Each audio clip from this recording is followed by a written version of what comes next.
जय हिंद दोस्तों। मैं रोहित तिवारी आप सभी लोगों का बहुत बहुत स्वागत करता हूं जय हो स्टडी एक्सटेंडेड चैनल पर। अभी तक हम लोगों ने पीवाईक्यू एक्सप्रेस के काफ़ी सारे वीडियोस देखे और पीसीएस के पहले भी आप लोगों में से बहुत सारे लोगों ने रेगुलर 1 डेढ़ महीने पहले जो भी वीडियोस आए थे आपने उनको देखा, उससे आप लोगों को फ़ायदा हुआ। अब हमारे सामने जो नेक्स्ट टारगेट है वो है जुडिशरी का एग्ज़ाम आ सकता है, एई का एग्ज़ाम है। जहाँ पर भी आपको लगे कि जीएस का एग्ज़ाम है वहाँ पर आपको इन वीडियो से फ़ायदा होगा। एक बड़ा एग्ज़ाम अपना आरओ का है। अब वो एग्ज़ाम डेट जल्दी आप लोगों के सामने होगा।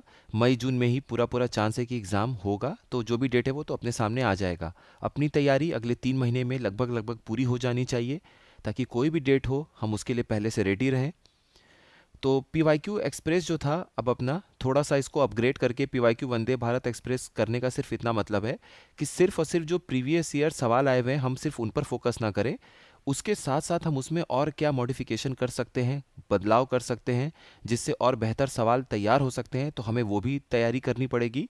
तो इस तरीके से हम आगे बढ़ेंगे। हमारा जो बेस होगा वो प्रीवियस ईयर सवाल ही होगा, लेकिन हम उसमें बदलाव करेंगे, ताकि अगर कुछ नए क्वेश्चंस भी बनते हैं या उससे जुड़े हुए सवाल बनते हैं तो वो हमारे एग्जाम में सही होने चाहिए। जितने भी वीडियोस आप लोगों को मिलेंगे उनको अच्छे तरीके से करते चलिएगा। एग्ज़ाम के पहले काफ़ी सारे वीडियोस मिलेंगे। हिंदी भी जल्द स्टार्ट होगी अब आरओ के लिए, तो आप लोगों को काफ़ी फ़ायदा होगा एग्ज़ाम में। आप खुद ही देखिएगा 2-3 महीने की पढ़ाई के बाद कि आपको एग्ज़ाम में कितना फ़ायदा पहुंच रहा है।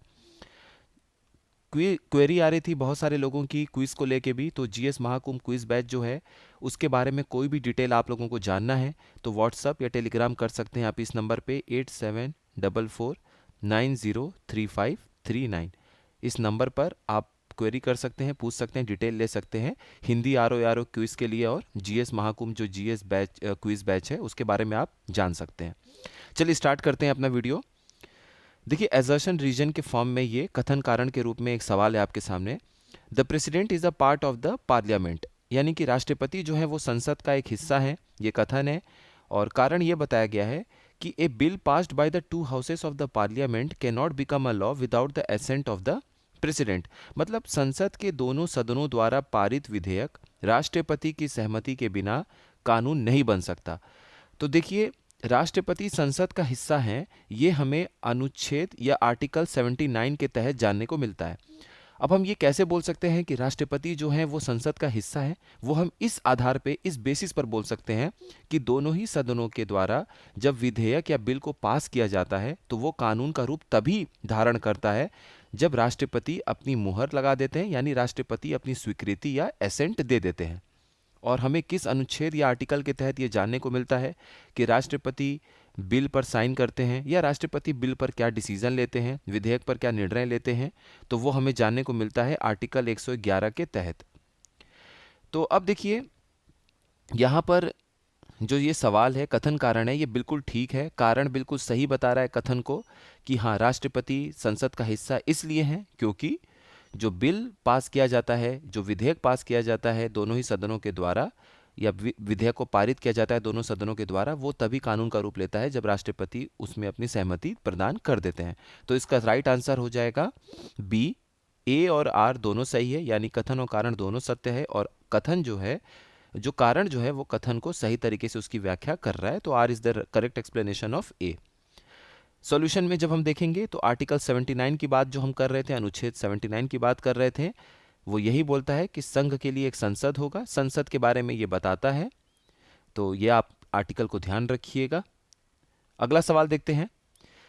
दो स्टेटमेंट आपके सामने दिया गया है। पहला स्टेटमेंट है, किसी भी हालत में राज्यसभा के चेयरमैन ज्वाइंट सीटिंग पे नहीं बैठ सकते हैं, जो आर्टिकल 108 के तहत बुलाया जाता है। दूसरा स्टेटमेंट है, आर्टिकल 109 के तहत मनी बिल जो है वो काउंसिल ऑफ स्टेट्स यानी कि राज्यसभा में पेश नहीं हो सकता है। फिर से दोनों स्टेटमेंट देखिए। किसी भी स्थिति में राज्यसभा के सभापति यानी जो चेयरमैन है काउंसिल ऑफ स्टेट्स या राज्यसभा के, वो अनुच्छेद 108 के तहत संसद के दोनों सदनों की संयुक्त बैठक की अध्यक्षता नहीं कर सकते हैं। तो ये स्टेटमेंट बिल्कुल ठीक है। दूसरा स्टेटमेंट, अनुच्छेद 109 के अनुसार जो धन विधेयक मनी बिल है वो राज्यसभा में पेश नहीं किया जाएगा। ये भी बिल्कुल सही स्टेटमेंट है। दोनों का ही अगर हम एक बेसिक देखने की कोशिश करें तो देखिए, कभी भी ज्वाइंट सीटिंग या संयुक्त बैठक बुलाया जाता है वो आर्टिकल 108 के तहत बुलाया जाता है। उसकी अध्यक्षता कौन करते हैं, बुलाता कौन है, राष्ट्रपति बुलाते हैं। ज्वाइंट सिटिंग को, संयुक्त बैठक को, जब नॉर्मल जो ऑर्डिनरी बिल होता है वो दोनों ही सदनों के द्वारा जब पारित नहीं हो पाता है, कोई असहमति बनी रहती है, तो उस पर आर्टिकल 108 के तहत ज्वाइंट सिटिंग बुलाई जाती है। अब ज्वाइंट सिटिंग हो गया, एक बड़ा सा हॉल है हमारे सामने और वहाँ पर दोनों ही सदनों के जो सांसद महोदय लोग हैं वो बैठ जाते हैं। इसकी जो अध्यक्षता की जाती है वो स्पीकर के द्वारा की जाती है। तो सबसे पहले स्पीकर बैठते हैं ज्वाइंट सिटिंग में। अगर किसी कारणवश स्पीकर नहीं मौजूद हैं या स्पीकर का पद खाली है, तो स्पीकर नहीं होने पर जो डिप्टी स्पीकर होते हैं, उप जो अध्यक्ष होते हैं लोकसभा के, ठीक है, और उसके बाद जो सेकंड नंबर पे होते हैं डिप्टी स्पीकर, वो उसकी अध्यक्षता करेंगे। अब अगर मान लीजिए स्पीकर भी नहीं है, डिप्टी स्पीकर भी नहीं है, तब आप किसको बुलाएंगे? क्या राज्यसभा के चेयरमैन को बुलाएंगे? नहीं, राज्यसभा के चेयरमैन को आप इसलिए नहीं मतलब बैठक में ज्वाइंट सिटिंग या संयुक्त बैठक की अध्यक्षता इसलिए नहीं करा सकते हैं क्योंकि वो वाइस प्रेसिडेंट, उपराष्ट्रपति होते हैं, और उपराष्ट्रपति वही इंसान बन सकते हैं जो राज्यसभा लोकसभा के सांसद नहीं होने चाहिए, और उनका चुनाव बाहर से होता है, अलग से होता है। हालांकि वोट सांसद महोदय लोग ही देते हैं, बट वो जो व्यक्ति होते हैं, वो जो पर्सनैलिटी होती है, वो बाहर की होती है। तो इसीलिए अगर स्पीकर और डिप्टी स्पीकर नहीं मौजूद हैं तो फिर किसको आप बैठाएंगे? संयुक्त बैठक की अध्यक्षता किसके द्वारा कराएंगे? तो जो डिप्टी चेयरमैन है, उपसभापति हैं राज्यसभा के, वो उसकी अध्यक्षता करते हैं। तो ये बिल्कुल सही स्टेटमेंट है 108। और 109 भी बिल्कुल सही है। जो मनी बिल है वो सबसे पहले लोकसभा में पेश किया जाता है। लोकसभा के बाद जब राज्यसभा में उसे भेजा जाता है तो राज्यसभा के सांसदों के पास अधिक से अधिक 14 दिन का समय होता है उस बिल पर अपना निर्णय लेने का। 14 दिन के ऊपर वो उस बिल को होल्ड नहीं कर सकते, अपने पास नहीं रख सकते हैं। अगर उन्होंने रख लिया तो ये माना जाएगा कि राज्यसभा से वो बिल पास हो चुका है बिना किसी संशोधन के। अगर उन्होंने कोई अमेंडमेंट कर दिया, राज्यसभा ने कोई संशोधन कर दिया, तब वो संशोधित बिल, वो अमेंडेड बिल जाएगा दोबारा से लोकसभा के पास, और फिर वहाँ के सांसद लोगों को ये निर्णय लेना है कि राज्यसभा की सिफारिश को हमें मानना है या नहीं मानना है। तो ये आर्टिकल आप ध्यान रखिएगा, ये पिछले साल का जो सवाल है उसमें थोड़ा बदलाव करके सवाल आपके सामने पेश किया गया है। तो आर्टिकल 109, कुछ नए चीज़ें भी हमें सीखते हुए चलना है क्योंकि नए नए फैक्ट्स भी अब पूछे जा रहे हैं। तो आर्टिकल 109 के तहत मनी बिल राज्यसभा में पेश नहीं हो सकता है, ये बातें उसमें कही गई हैं। और ये जो 14 दिन वाली बात अभी हमने देखा, ये भी 109 के तहत ही बताया गया है। अगला सवाल है, कौन सा ऐसा आर्टिकल है जो रेसिड्यूरी पावर्स होता है लेजिस्लेशन का, कानून बनाने का, उसको डील करता है संसद का, यानी संसद के पास एक्सक्लूसिव पावर है कानून बनाने का उन मैटर्स पर जो ना ही स्टेट लिस्ट में कहीं लिखा गया है ना ही कॉन्करेंट लिस्ट में। यानी प्रश्न ये है, कौन सा अनुच्छेद विधान की अवशिष्ट शक्ति से संबंधित है, अर्थात संसद को समवर्ती सूची या राज्य सूची में शामिल नहीं किए गए किसी भी मामले के संबंध में कोई भी कानून बनाने की विशेष शक्ति प्रदान की गई है। आपको बताना है कि ये कौन से आर्टिकल के तहत प्रदान किया गया है। तो ये प्रदान किया गया है आपका आर्टिकल 245 के तहत, ठीक है। तो जो आर्टिकल 248 है, यानी कि अनुच्छेद 248 है, उसके तहत ये अधिकार मिला हुआ है संसद को कि वो कानून बना सकता है उसी किसी भी ऐसे मुद्दे पर जो कि ना ही कॉन्करेंट लिस्ट में मेंशन है ना ही स्टेट लिस्ट में मेंशन है। तो ये आर्टिकल 248, इसका राइट आंसर है सी ऑप्शन। अब देखिए, इस तरह का जो पावर है वो उसमें आपका टैक्स का भी पावर जुड़ा होता है।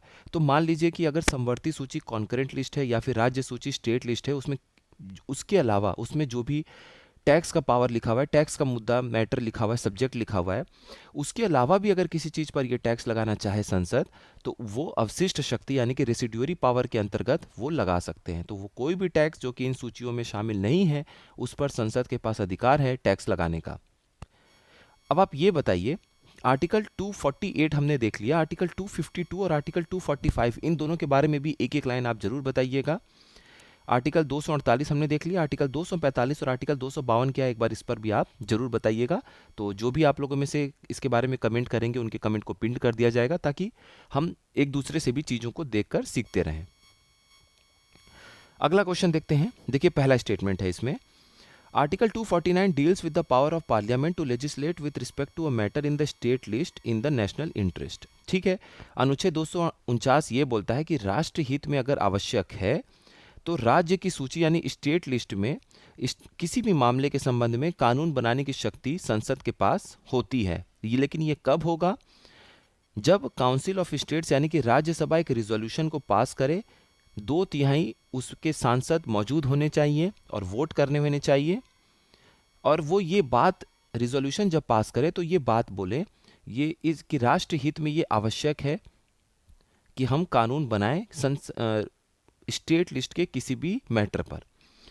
तो ये दो स्टेटमेंट है आपके सामने। पहला स्टेटमेंट देखिए, अनुच्छेद 249 कहता है कि राष्ट्र हित में राज्य सूची के किसी भी मामले के संबंध में कानून बनाने की संसद की शक्ति से संबंधित है ये अनुच्छेद, तो ये बिल्कुल ठीक है। दूसरा, यह तभी संभव है जब राज्यों की जो परिषद यानी कि जो राज्यसभा है उसमें 2/3 सांसद मौजूद हों, वोट करें राष्ट्रहित को ध्यान से देखते हुए कि हाँ राष्ट्रहित में यह आवश्यक है कि संसद को कानून बनाना है राज्य की सूची के किसी भी मामले में यानी कि किसी भी मैटर में जो कि स्टेट लिस्ट में दिया हुआ है। तो दोनों ही स्टेटमेंट बिल्कुल सही है और इसका राइट आंसर हो जाएगा C, both 1 and 2 are correct. Article जो है वो बिल्कुल ध्यान रखिएगा, यहां पर देखिए अनुच्छेद 249 है, तो आर्टिकल अभी से बिल्कुल ध्यान रखते हुए चलिए, बहुत इंपॉर्टेंट है ये। अब ये देखिए स्टेटमेंट, अगला क्वेश्चन, आर्टिकल 109 के तहत मनी बिल जो पास किया जाता है लोकसभा के द्वारा, वो ये मान लिया जाएगा कि राज्यसभा के द्वारा भी पारित हो गया है अगर राज्यसभा कितने दिनों तक उस मनी बिल पर, मनी जो भी धन विधेयक है उस पर किसी भी तरह का एक्शन नहीं लेता है। तो अभी हमने ऊपर देखा था कि अगर राज्यसभा 14 दिनों तक मनी बिल पर कोई भी एक्शन नहीं लेता है तो ये मान लिया जाएगा अपने आप कि राज्यसभा को जिस तरीके से बिल पेश किया गया था लोकसभा के द्वारा, पारित करके भेजा गया था, राज्यसभा ने उस बिल को मान लिया है। 14 दिनों के बाद अपने आप ये मान लिया जाएगा कि वो मनी बिल राज्यसभा से पारित हो गया है। तो इसका राइट आंसर क्या हो जाएगा, बी 14 डेज। और वही सवाल भी था कि अनुच्छेद 109 के अनुसार लोकसभा द्वारा पारित जो धन विधेयक है वो राज्यसभा द्वारा भी पारित माना जाता है जब राज्यसभा द्वारा 14 दिनों के भीतर कोई कार्रवाई उस बिल पर नहीं की जाती है, उस विधेयक पर नहीं की जाती है। अनुच्छेद हमारे लिए इंपॉर्टेंट, इसलिए दो बार आप लोगों को 109 आर्टिकल इसमें लिखा गया है। तो यहाँ तक कुछ इंपॉर्टेंट आर्टिकल्स हैं, आप इनको नोट कर लीजिएगा। पीडीएफ डाउनलोड कर लीजिएगा जेहो स्टडी के मेन टेलीग्राम चैनल से, और जेहो स्टडी एक्सटेंडेड जो ग्रुप है वहाँ से भी आप डाउनलोड कर सकते हैं। बाकी किसी भी तरह का आपके मन में कोई डाउट है, कोई सवाल है तो ज़रूर पूछिएगा, और जो 2 प्रश्न आपसे पूछा गया है उसको भी एक बार ज़रूर बताइएगा, कमेंट बॉक्स में पिन कर दिया जाएगा। तो आपका सवाल भी यही है कि आर्टिकल 245 और दूसरा आर्टिकल 252, ये दोनों ही इम्पॉर्टेंट आर्टिकल्स हैं, महत्वपूर्ण अनुच्छेद हैं, ये किससे जुड़े हुए हैं, एक बार ज़रूर बताइएगा इसके बारे में। आप सभी लोगों का बहुत बहुत धन्यवाद।